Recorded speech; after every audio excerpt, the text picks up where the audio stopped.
கர்த்தருக்கு ஸ்தோத்திரம். ஊழியரின் ஊழியத்தை குறித்து ஒரு சிறிய ஷார்ட்டான மெசேஜை பார்ப்போம். உன்னத பாட்டு 1:4. என்னை இழுத்துக்கொள்ளும், உமக்கு பின்னே ஓடி வருவோம். ராஜா என்னை தமது அறைகளில் அழைத்து கொண்டு வந்தார். நாங்கள் உமக்குள் களிகூர்ந்து மகிழ்வோம். திராட்சை ரசத்தை பார்க்கிலும் உமது நேசத்தை நினைப்போம். உத்தமர்கள் உம்மை நேசிக்கிறார்கள். இன்னைக்கு என்னத்தை பார்க்க போறோம்னா, அறைகள். வீட்டிலையும் அறைகள் இருக்கு, எல்லா இடத்துலையும் அறைகள் இருக்கு. அப்போ ஆவிக்குரிய காரியத்தை நம்ம பார்க்க போகிறோம். ஒன்று பிசாசோட அறை இருக்குது, இன்னொன்று இயேசு கிறிஸ்துவோட அறை. இயேசு கிறிஸ்துவோட அறை வந்து பரிசுத்த வாழ்க்கை அறை. பிசாசோடைய அறை வந்து எல்லாம் பாவ அறை. இன்னைக்கு உலகம் அப்படி இழுக்குது. நம்ம எந்த அறையில் நம்ம இழுக்கப்படுறோம்? நம்ம கிறிஸ்துவங்க இயேசு கிறிஸ்துவோட அறையில் இழுக்கப்படணும். ஏன்னா கடைசி காலமாக இருக்குது, வருகை சமீபமாக இருக்குது. அப்போ இயேசு கிறிஸ்துவோட அறைகளில் வந்தீங்கன்னா ஒரு சந்தோஷம் வரும். அவரை நினைக்கும் போதே ஒரு இன்பம் வரும். அப்புறம் உத்தமர்கள் உண்மை நேசிக்கிறார்கள். அப்படின்னா உண்மையாக இருக்கிறவங்க, அப்படின்னா நம்ம யாரும் உண்மை இல்லை, கர்த்தர் கிருபையில் நம்ம உண்மையாக இருக்கிறவங்க சில பேர் அவங்கள என்ன செய்வாங்க, நேசிப்பாங்க.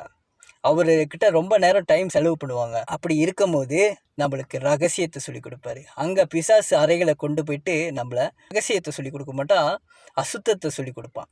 அப்போ இன்றைக்கி நம்ம அசுத்தத்துக்கு போகாமல் பரிசுத்தத்துக்கு போவோம். அப்போ இயேசு கிறிஸ்துவோட அறைகள் எப்படிப்பட்ட அறைகள்னால் ரகசியத்தை சொல்லுவார். எப்படி ரகசியம்? நீங்கள் பார்த்தீங்கன்னா யோவானு இயேசு கிறிஸ்து மார்பில் சாய்ஞ்சிட்டு இருக்கும்போது அது ஒரு அறை, மார்பில் ஒரு சாயிற அறை. பேதுரு சைகை காட்டி யார் காட்டி கொடுக்குறான்னு கேட்கும்போது அங்கே யோவான் தான் ஆண்டவர்கிட்ட கேட்கும்போது பதில் உடனே கிடச்சிருது. இன்றைக்கி அநேக நேரத்தில் நம்மளோட வாழ்க்கையோட ரகசியங்கள், நம்ம என்ன செய்ய போகிறோம், எப்படி வாழ போகிறோன்ட்டு நம்மளோட ரகசியம் தெரியாததுனால இயேசுடைய மார்பில் சாயிற அறைகளுக்குள்ளாக நம்ம போகணும்.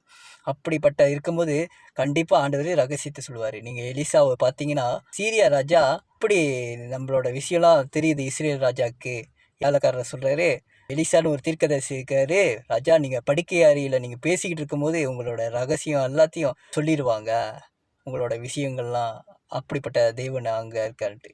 அப்போ இன்றைக்கி அநேக நேரத்தில் நம்மளோட ரகசியங்கள், நம்மளுக்கு எதிராக வருத சூழ்ச்சிகள், நம்மளுக்கு தெரியாத ஒரு காரியங்கள் செஞ்சு கொண்டு இருக்கிறவங்கள்ட்ட கர்த்தர் நம்மளை பாதுகாக்கிறதுக்கு நம்மளோட ஆண்டவர் ரகசியத்தை சொல்லி கொடுப்பாரு.